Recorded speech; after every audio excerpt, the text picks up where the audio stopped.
भगवान विष्णु के अनुसार कौन सी स्त्री समय से पहले विधवा नहीं बनती है? आइए जानते हैं प्राचीन कथा के माध्यम से। दोस्तों, एक बार नारद जी भगवान श्री हरि विष्णु से मिलने के लिए क्षीर सागर पर पहुंचे और माता लक्ष्मी तथा भगवान विष्णु को प्रणाम करके पूछने लगे, हे प्रभु, यह पतिव्रता स्त्री कौन होती तथा कौन सी स्त्री पतिव्रता होती है? कौन से कार्य करने से पतिव्रता स्त्री का पतिव्रता धर्म नष्ट हो जाता है? मैं इस विषय पर जानना चाहता हूं, कृपया आप मेरी प्रश्न का उत्तर दे। तब भगवान विष्णु ने पतिव्रता स्त्रियों के 3 लक्षण बताए।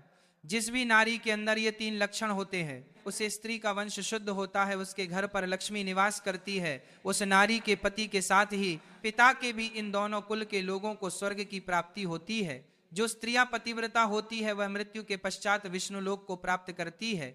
पतिव्रता स्त्री की महानता का वर्णन करते हैं भगवान विष्णु ने एक अत्यंत पवित्र कथा सुनाई है। इस कथा का श्रवण करने मात्र से ही व्यक्ति के सभी पाप नष्ट होते हैं। जो व्यक्ति ध्यान मग्न होकर इस कथा को सुनता है, भगवान विष्णु उसके 32 अपराध माफ करते हैं। इसीलिए प्रत्येक मनुष्य को इस कथा को ध्यान से सुनना चाहिए। दोस्तों, प्राचीन काल की बात है।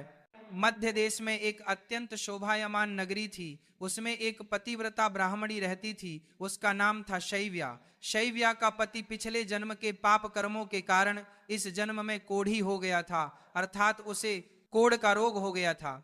उसके शरीर में बहुत सारे जख्म हुए थे जिनसे सदा ही पस निकलता रहता था। अपने पति की ऐसी दुर्गति देखकर भी शैव्या ने अपने पति का साथ नहीं छोड़ा और निर्मल भाव से वो अपने पति की सदा सेवा करती रहती थी। पति के मन में जो जो इच्छा होती उसे वह नारी अपनी शक्ति के अनुसार अवश्य ही पूर्ण करने का प्रयास करती थी। शैव्या प्रतिदिन देव पूजा की तरह ही अपने पति की पूजा करती थी और अपने मन की सभी इच्छाओं का त्याग करके अपने पति के प्रति विशेष स्नेह रखती थी। फिर एक दिन शैव्या के पति को रास्ते से जाती हुई एक अत्यंत सुंदर वेश्या दिखाई दी। उस सुंदर वेश्या को देखकर उसका पति काम वासना से भर गया और उस वेश्या पर मोहित हो गया। उस वेश्या के सुंदर रूप ने उस ब्राह्मण को पूरी तरह से अपने वश में कर लिया। उसके रूप को देखते ही वह आहें भरने लगा, लंबी लंबी सांस खींचने लगा और जब वह वेश्या उसकी नजरों से दूर चली गई तो वह बहुत दुखी हो गया। अपने पति की आवाज सुनकर वह पतिव्रता शैव्या तुरंत दौड़ती हुई घर से बाहर आ गई और अपने पति से पूछने लगी, हे नाथ, क्या हुआ? आप इतने उदास क्यों हो गए? आपने लंबी लंबी सांस कैसे खींची? आपको जो भी कष्ट है मुझे बताइए, जो भी कार्य हो आप मुझे बताइए, वह मैं पूर्ण करने का प्रयास अवश्य करूंगी। हे प्राणनाथ, एकमात्र आप ही मेरे गुरु हैं, प्रियतम है। पत्नी के इस प्रकार से पूछने पर उसके पति ने कहा, हे प्रिय, मुझे जो चाहिए वह तुम नहीं दे सकती, तुम ही क्या कोई भी मुझे नहीं दे सकता, इसीलिए उस पर व्यर्थ बात करना उचित नहीं है, इसीलिए तुम रहने दो। फिर वह पतिव्रता बोली, हे नाथ, मुझे विश्वास है कि मैं आपके कार्य को अवश्य सिद्ध कर सकती हूँ। आप केवल मुझे आज्ञा देने का कष्ट करें, मैं अपनी पूरी शक्ति लगाकर उस काम को पूरा करूंगी। उस कार्य को पूर्ण करने के लिए जो भी उपाय हो मैं करूंगी। अगर मैं आपके इस कार्य को पूरा कर सकी तो इस लोक में और परलोक में मेरा कल्याण होगा। फिर शैव्या के कोढ़ीपति ने कहा, हे प्रिय, ठीक है, बताता हूं। तू अभी अभी इस रास्ते से एक अत्यंत सुंदर वेश्या जा रही थी। उसका शरीर अत्यंत सुंदर और मनमोहक था, जिसे देखकर मेरा हृदय कामाग्नि से भर गया है।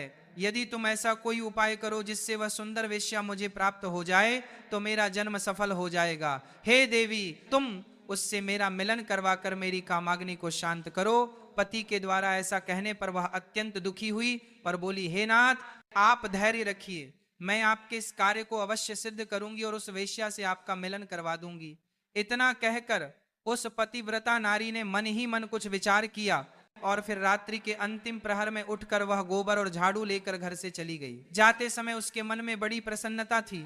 फिर वह उस वेश्या के घर पर पहुंच गई और उसने उस वेश्या के घर के आंगन में झाड़ू लगाया और गोबर से लीप कर उसका आंगन अत्यंत सुंदर बना दिया और लोगों की नजर पड़ने से पहले ही शीघ्रता से अपने घर को लौट कर आ गई। इस प्रकार से उस पतिव्रता स्त्री ने 3 दिनों तक उस वेश्या के घर के आंगन में झाड़ू लगाया और गोबर से लीप कर उसका आंगन स्वच्छ किया। उधर वह वेश्या अपने आंगन को देखकर अपने सेवकों से पूछने लगी, अरे वाह, आज आंगन की इतनी बढ़िया सफाई किसने की है? जिसने भी मेरा आंगन स्वच्छ किया है मैं उसकी इच्छा पूर्ण करूंगी। फिर वेश्या के सेवकों ने कहा, हे वेश्या, घर के आंगन की सफाई तो हमने नहीं की, हमारे जागने से पहले ही कोई इस आंगन की सफाई करके चला जाता है। सेवकों की बात सुनकर वेश्या को बड़ा आश्चर्य हुआ और वह सोचने लगी कि आखिर कौन आकर उसके घर के आंगन को साफ कर रहा है। फिर उसने जानने के लिए रात भर जागरण किया और छिपकर देखने लगी।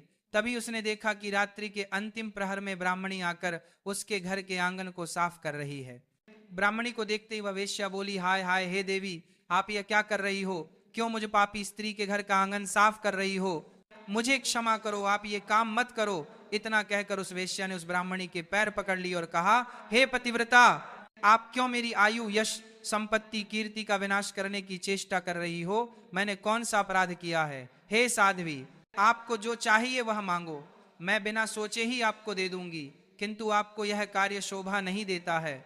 तब उस पतिव्रता ने उस वेश्या से कहा, हे सुंदरी, मुझे धन की लालसा नहीं है, किंतु तुम ही से मुझे कुछ काम है। यदि तुम करोगी तो मैं बताती हूँ। यदि तुम उस कार्य को पूर्ण करोगी तो मेरे मन को शांति मिलेगी और तभी मैं समझूंगी कि तुमने मेरा सारा मनोरथ पूर्ण कर दिया। फिर वह वेश्या बोली, हे पतिव्रता, आप जल्दी बताइए, मैं वचन देती हूँ आपका जो भी अभीष्ट कार्य है उसे मैं अवश्य पूर्ण करूंगी। माताजी, आप महान पतिव्रता है, आपका कार्य करूंगी तो मेरे सभी पाप नष्ट हो जाएंगे। आपके चरण छू लेने से ही मैं पाप से मुक्त हो चुकी हूँ। कृपया आप जल्दी बताइए मैं आपकी किस प्रकार से मदद कर सकती हूँ। फिर उस पतिव्रता ने लजाते हुए कहा, हे सुंदरी, कुछ दिनों पहले मेरे पति की नजर तुम्हारे शरीर पर पड़ी थी, जिसे देखकर वे तुम्हारे शरीर के मोह में पड़ गए हैं और तुमसे मिलन करने की इच्छा कर रहे हैं। इतना सुनकर वह वेश्या चौंक गई और कुछ क्षणों तक विचार करने लगी। उसे उस दुर्गंध युक्त कोढ़ी पुरुष के साथ संबंध बनाने की बात सोचकर बड़ा दुख होने लगा। वह वेश्या उस पतिव्रता से बोली, हे देवी, अगर तुम तुम्हारे पति को लेकर मेरे घर पर आ जाओ तो मैं एक दिन के लिए उनकी इच्छा अवश्य पूर्ण करूंगी। तब उस पतिव्रता ने कहा, हे सुंदरी, मैं आज रात को ही अपने पति को लेकर तुम्हारे घर पर आ जाऊंगी और जब वे तुमसे खुद की तृप्ति करके संतुष्ट हो जाएंगे तब मैं फिर से उनको अपने घर वापस ले जाऊंगी। तब वेश्या बोली, हे पतिव्रता, तुम शीघ्र ही अपने घर पर चली जाओ ताकि कोई तुम्हें यहाँ पर ना देखे और आधी रात को अपने पति को लेकर यहाँ पर चली आओ, मैं तुम्हारी इच्छा अवश्य पूर्ण करूंगी। फिर वह पतिव्रता नारी अपने घर पर चली गई और उसने अपने पति को सारी बात बता दी कि वह आज रात को उसे उस वेश्या के घर पर ले जाएगी। फिर वह कोढ़ी अपनी पत्नी से बोला, हे प्रिय, मैं उसके घर पर कैसे जाऊंगा? मुझसे तो चला नहीं जाता, फिर किस प्रकार से यह कार्य पूरा हो पाएगा? तब पतिव्रता बोली, हे प्राणनाथ, आप चिंता ना करें, मैं आपको अपनी पीठ पर बिठाकर लेकर जाऊंगी और जब आपका कार्य पूर्ण हो जाएगा तब आपको वापस ले आऊंगी। इतना सुनकर वह ब्राह्मण बहुत खुश हुआ और अपनी पत्नी से बोला, हे कल्याणी, तुम एक महान नारी हो, तुमसे मैं अति प्रसन्न हूं, तुम्हारे कारण मेरा कार्य पूर्ण हो जाएगा। तुमने आज जो काम अपने पति के लिए किया है ऐसा काम संसार की कोई नारी नहीं कर पाएगी। हे देवी, तुम धन्य हो। फिर रात हो गई और वह पतिव्रता ब्राह्मणी अपने पति को पीठ पर बिठाकर लेकर जाने लगी। रास्ते में एक जगह पर परम तेजस्वी मांडव्य ऋषि को गलती से चोर समझकर राजा ने सूली पर चढ़ाया हुआ था। वह मांडव्य ऋषि के आर पार गया था, किंतु फिर भी वे जीवित थे और अपनी तपस्या में लीन हो गए थे। जब रात के अंधकार में वह पतिव्रता ब्राह्मणी मांडव्य ऋषि के नजदीक से गुजर रही थी तो गलती से उसके कोढ़ी पति का पैर मांडव्य ऋषि के शरीर को लग गया और उनकी तपस्या भंग हो गई। मांडव्य ऋषि अत्यंत क्रोधित हो गए और श्राप देने लगे, जिस पापी ने भी मेरी तपस्या भंग की है और मुझे वेदनाएं दी है वह पापी सूर्योदय होते ही भस्म हो जाएगा। ऋषि मांडव्य ने श्राप देते ही वह कोढ़ी जमीन पर गिर पड़ा। ऋषि मांडव्य का श्राप सुनते ही उस पतिव्रता को बहुत दुख हुआ और वह कहने लगी, आज से 3 दिनों तक सूर्य का उदय ही ना हो। इतना कहकर वह पतिव्रता अपने पति को लेकर घर चली गई और अपने पति को शैया पर लेटाकर उसके पास बैठ गई। पतिव्रता की वाणी में इतनी शक्ति होती है कि वह जो भी कहती है वह सत्य हो जाता है और पतिव्रता के कहने पर साक्षात सूर्य देव को भी उसकी इच्छा का पालन करना पड़ता है, क्योंकि स्वयं भगवान विष्णु ने ही पतिव्रता स्त्रियों को यह वरदान दिया है कि वे जो बोलेगी वह अवश्य ही सिद्ध हो जाएगा। फिर 3 दिनों तक सूर्योदय नहीं हुआ, सारा संसार अंधकार में चला गया और तीनों लोकों में इसकी खबर फैल गई। यह दृश्य देखकर सभी देवता ब्रह्मा जी के पास गए और सूर्य के उदय न होने का कारण पूछने लगे। तब ब्रह्मा जी ने देवताओं को उस ब्राह्मणी और मांडवी जस्सी का सारा वृतांत सुना दिया। फिर सभी देवता ब्रह्मा जी के साथ दिव्य विमान में बैठकर उस पतिव्रता नारी के घर के पास चले गए। ब्रह्मा जी ने उस पतिव्रता नारी से कहा, हे माता, तुम्हारे कहने से सूर्य का उदय होना रुक गया है, जिससे संपूर्ण सृष्टि खतरे में आ गई है। प्राणियों का जीवन दुष्कर हो गया है। तुम कृपा करके अपने वचन पीछे ले लो और सूर्य का उदय होने दो। फिर उस पतिव्रता ने कहा, हे भगवान, एकमात्र मेरे पति ही मेरे गुरु है। यह मेरे लिए संपूर्ण लोकों से बढ़कर है और सूर्योदय होते ही मेरे पति की मृत्यु हो जाएगी, क्योंकि मांडव्य मुनि ने ऐसा श्राप दिया है। मैंने किसी लोभ में, क्रोध में तथा मोह में आकर ऐसा नहीं किया है।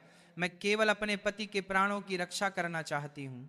फिर ब्रह्मा जी ने कहा, हे माता, तुम्हारे पति की आयु इतनी ही थी, उसकी मृत्यु से पृथ्वी का कल्याण होगा। तुम अपने पति के प्राण जाने दो, इससे तुम्हें बहुत पुण्य मिलेगा। फिर वह पतिव्रता बोली, हे देव, पति का त्याग करके मुझे किसी भी लोक में सुख की प्राप्ति नहीं होगी।